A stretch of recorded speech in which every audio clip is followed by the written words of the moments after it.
Vérole, merde! Bonjour madame, bonjour mademoiselle, bonjour monsieur. J'espère, regardez, on a cette belle vallée du Cantal que vous voyez à l'image et on vit un petit peu vos conditions. Pour nous ici, regardez, bonjour les Aurillacois qui sont sur la place. Voilà, regardez, on est là. Alors il pleut un petit peu, mais ça vous dérange pas les Aurillacois, non? Non. Non, non, non, non, non, non, non, non, non. On est habitués. Tous vos camarades sont là, regardez. Tous vos chroniqueurs favoris sont ici. Et évidemment, nous allons parler aujourd'hui du Cantal, de cette belle région et surtout d'Aurillac. Regardez ce que nous allons découvrir dans l'émission. Je vous fais le menu, les amis.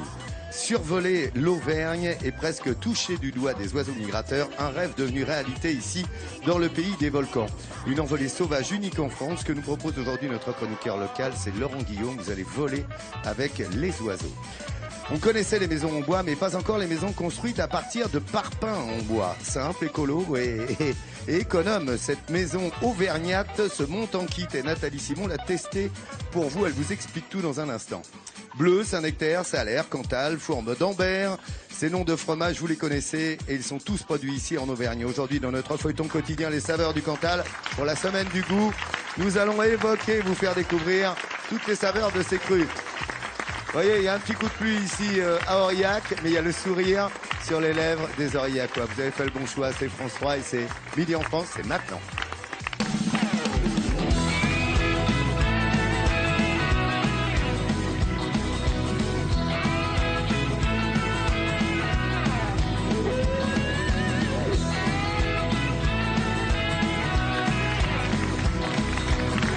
Voilà quelques images d'Aurillac, notre réalisateur, Fred Talpinière, avec plus de 1000 ans d'histoire, on vous le compte. On a commencé hier, regardez cette place, ce château et puis ce magnifique Cantal qui est tout autour, une région parfois un peu désertique où il fait bon se promener, un tourisme fort ici et on le comprend quand on voit ces images remarquables. Voilà la région, c'est l'Auvergne, un des départements s'appelle le Cantal, nous y sommes, vous voyez ce massif ancien, cette espèce de grand volcan. Et il y a Aurillac sur la rivière la Jordanne avec ses affluents, la Serre et puis ses 20 vallées autour. Ancien volcan énorme, plus de 80 km de circonférence. Et puis ce volcan s'est tassé comme l'on dit et voilà. Il laisse place maintenant à de magnifiques monts, magnifiques montagnes, rivières et vallées. Et puis vous voyez, regardez, on est sur cette place là du village. Et ma foi, les Aurillacois aiment leur ville et leur département et ils ont bien raison. Pas seulement, on a notre camarade Laurent Guillaume qui est avec nous, qui est le spécialiste de la montagne sur France 3. Salut Laurent. Salut mon Laurent. Et aujourd'hui encore des images uniques, exceptionnelles, vues d'en haut. Hein. On va prendre de l'altitude. Ouais. On va commencer d'ailleurs par une belle image parce que franchement c'est fait pour ça ici. Regardez cette belle ville d'Aurillac qui, je le rappelle, est en altitude. C'est pas vraiment une ville de montagne, ouais.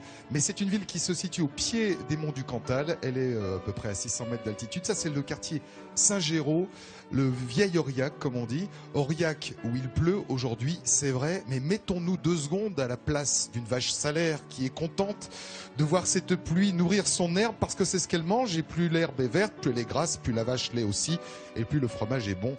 Et voilà, c'est pour ça qu'ici le temps on le prend comme il vient et c'est ça la vie dans le Cantal aussi. Merci Laurent. De bien belles images et on va en découvrir d'autres tout au long de cette semaine entre 10h50 et 11h45 ici. C'est bien parce que ils sont aux fenêtres. Coucou, salut. C'est bien. Vous pouvez voir la télé en même temps, hein, ça marche, vous avez vu. Les amis, d'ailleurs la presse en fait l'écho aujourd'hui, la montagne, le journal local du Cantal se fait l'écho évidemment de notre venue. Regardez, et puis un joli papier de notre patriarche, le Cantal, il aime ça. Regardez, il est là, notre Pierre Bonte. Mesdames, mesdemoiselles, ne vous inquiétez pas, vous verrez Pierre Bonte cette semaine, il sera avec nous. Vincent Ferniaud, aujourd'hui une recette. Là, pas n'importe quoi. Tu m'as dit, là, quand on est dans le Cantal, on peut pas passer à côté de ça. On peut pas avoir plus le cœur en Auvergne qu'avec la recette qu'on va faire avec Pierre Poudérou, qui est un Aurillacois pur jus, qu'on applaudit, bien sûr. Pierre, qui est un jeune retraité, 4-5 mois, après avoir sillonné les routes de la région et d'ailleurs, il est retourné chez lui pour nous faire un truc vraiment local. Comment ça s'appelle ça? Alors, c'est des tripous. Des tripous. Tripous d'Aurillac. Des tripous avec un S ou avec un X? Il y a les deux. Voilà, ça, on sait pas. Il y a les deux orthographes. Bon. S ou X. D'habitude, vous les voyez comme ça, les tripous, c'est-à-dire en bocaux, hein, parce qu'on les achète généralement dans un bocal. Eh ben non, Pierre, il va nous les cuisiner pour vous montrer. Achetez chez le charcutier, bien sûr, qui les a faites. Et hop, on va les cuisiner en 50 minutes. Allez, c'est fait. Regardez, de 10h50 à 11h45, cette recette, vous pourrez la faire à la maison. Le fameux tripou de notre ami qui est là.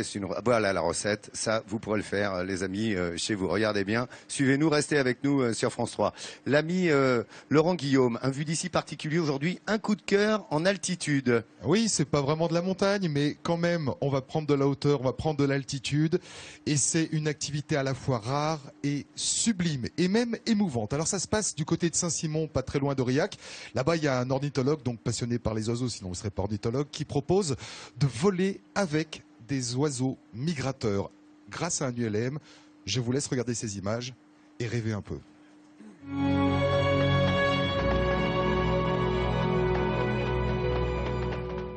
Qui n'a pas une fois dans sa vie imaginé être un oiseau pour partir à tire d'aile et survoler les montagnes?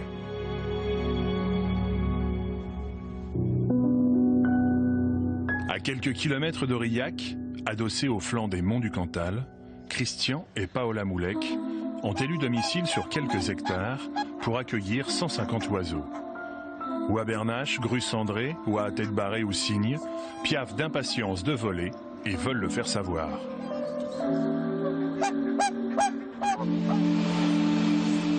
On a découvert les images de Christian et Paola lors du film de Jacques Perrin, Le Peuple migrateur, avec lequel ils ont collaboré pendant 2 ans. Aujourd'hui, tout un chacun peut rejoindre la base d'Aurillac pour s'offrir un vol et un moment de grâce avec un pilote et quelques oies bernaches non nettes. Tu m'avais mis juste sur le bord de la table de... Voilà, place. Monique, c'est une première fois? Ouais. C'était un rêve. De toujours. Attention, je démarre.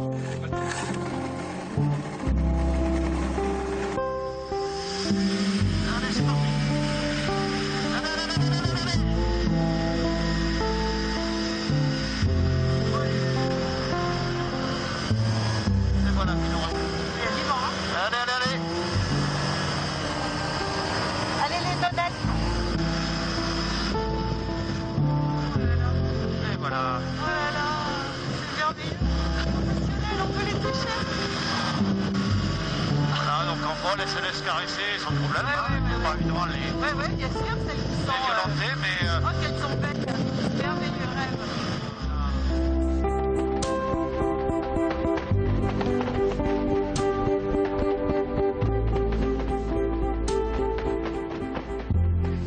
Le fait de voler avec les oiseaux, c'est vrai que c'est très émouvant, c'est extraordinaire, hein, réellement. Et donc, les gens, quand ils ont fini de voler, on a des passagers parfois qui pleurent. Hein. Et les gens descendent, ils disent que c'est incroyable, que c'est formidable. Ils auraient voulu voler, encore revoler, ne pas s'arrêter. Donc c'est très sympa. L'avantage qu'il y a dans cette région-ci, c'est qu'il n'y a pas beaucoup de vent. Hein. Il y a un vent thermique dans la journée, mais en fait, par rapport à des régions de bord de mer, etc., ou des plateaux, on a peu de vent. Donc c'est assez confortable. Quand on est en ULM et on va à la basse vitesse comme ça, on est un peu comme un papillon. Hein. On subit un peu les éléments. Et c'est une région qui est très confortable pour ça. Il n'y a pas beaucoup de vent, en fait.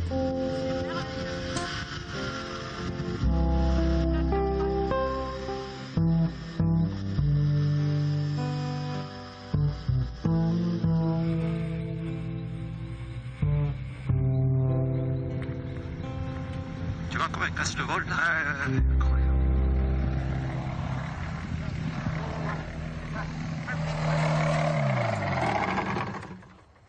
Et voilà. Sensationnel.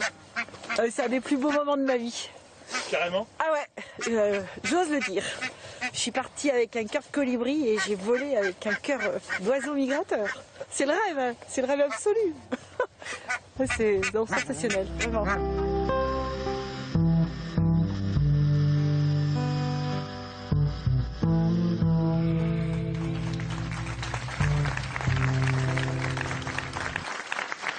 Non, c'est beau, hein? Ça laisse rêveur, hein. C'est beau et c'est vrai que Christian explique que souvent les gens qui rentrent après cette expérience ont les larmes aux yeux pour une raison simple, c'est que cet univers des oiseaux qui nous paraît totalement inaccessible, hein, en avion on est à 11 000 mètres, on va un peu vite et puis franchement on les voit pas, bah là devient presque physique, on peut les toucher, il y a des photos où les gens arrivent à caresser les plumes de ces fameuses oies, il y a une relation unique qui se fait dans ce moment-là. Moi, je trouve ça émouvant. Très franchement, je vais vous le dire, j'ai pas pu le faire parce que le jour où moi je voulais le faire, il faisait pas beau. Mais tous ceux, bon. c'est dommage, hein. Ah bon? Ouais, bah, ça peut arriver quand même. Hein.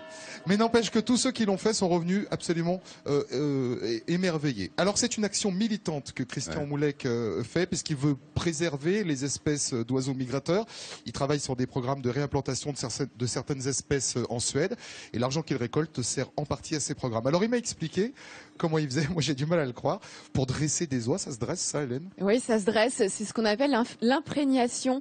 Et c'est au stade de l'œuf, en fait, qu'il faut caresser le petit œuf. Caresser l'œuf, ça fait ça fait lui parler. Et quand l'oisillon va naître, eh bien, le premier être vivant qu'il va voir, ça va être son être d'imprégnation. Et donc, quand c'est l'homme, eh bien, c'est l'homme qu'il va suivre comme ça pendant toute sa vie. C'est un processus ça rappelle Jurassic irréversible. Park, tu sais, quand il Non, mais c'est flippant. C'est flippant parce que c'est magique et c'est flippant. Et après, voilà, les images qu'on peut avoir. Enfin, c'est, voilà, moi, c'est quelque chose, c'est le rêve d'Icare. Et moi, j'avais les larmes aux yeux en voyant ton reportage. Et j'ai qu'une envie, mais c'est de pouvoir voler, moi aussi, avec les oiseaux. Alors, faut quand même faire gaffe quand on mange un œuf à la coque, parce que s'il y a un poussin qui sort, il te suit toute la nuit, quoi, c'est ça. Non, mais justement, c'est très intéressant parce que ici, c'est la limite sud de la région où on élève les oies pour autre chose que pour le foie. Dès que tu passes en dessous de l'Auvergne, ça y est, on ne s'occupe que de leur foie aux oies. Merci beaucoup, Laurent, en tous les cas. Voilà, alors c'est ouvert à tous, c'est ouvert à tous, mais ça coûte quand même relativement cher. Ça coûte assez cher. Enfin, tu nous l'as fait partager, là. Et je te remercie.